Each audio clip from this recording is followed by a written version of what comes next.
Hey, what's up? And hello, everybody. You're watching Beard Zero Fishing. Today, I am trying out something new on the channel, the Strike King Ned Ocho KVD Perfect Plastics. And the color I picked up is Watermelon Red Flake. Now, I have never used one of these before, but I picked these up on clearance at Walmart for like $2. And I figured, well, hey, let me give them a shot. Let me give them a review on the channel.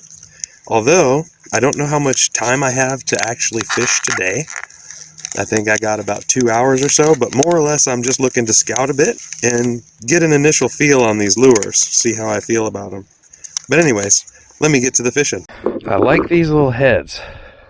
I like these jig heads. How they're nice and flat. They'll stand up on the bottom. And I do like the idea of these little short grubs here. Okay, so assume, well, they're kind of the same on both sides. I don't think it really matters.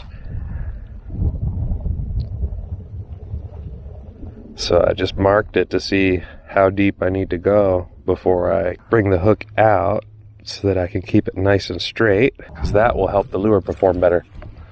So no guarantees on catching anything today since I'm using a completely new lure, but I did want to be able to get out and do a lure review.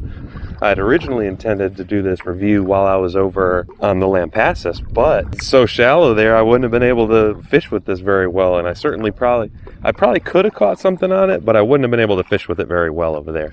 Now, initial thoughts on this lure. I do like it. I like its shape. I like its overall profile. I hear a lot of good things about these types of lures, and I've never really fished with them. Although I did kind of make my own, but you can see that red fleck in there just really doing its thing in there. That's awesome. Can cast this thing pretty well too. I especially like that I switched up to that braided line. It casts a lot nicer than monofilament does, and it doesn't have any line stretch, so at the end of a long cast I still have just as much power as I would on a short cast, whereas with mono you lose some of your power when you get out there and get some distance between you. There is a lot of line stretch, and that line stretch causes you problems with hook setting, problems with being able to get it out of a snag, especially if you're bank fishing. Now in the kayak it's a little bit different, because in the kayak I can drift right over top of it, get around it, stick the rod tip down, and usually I can find a way to get it out of the snag. Speaking of snags, I'm in one right now. Let me see if it holds true what I said. Sometimes letting the pressure off lets you get it, but sometimes it doesn't. So sometimes you got to get right up to it and get on top of it to get it out. And it's only 9 foot here, so I should be able to.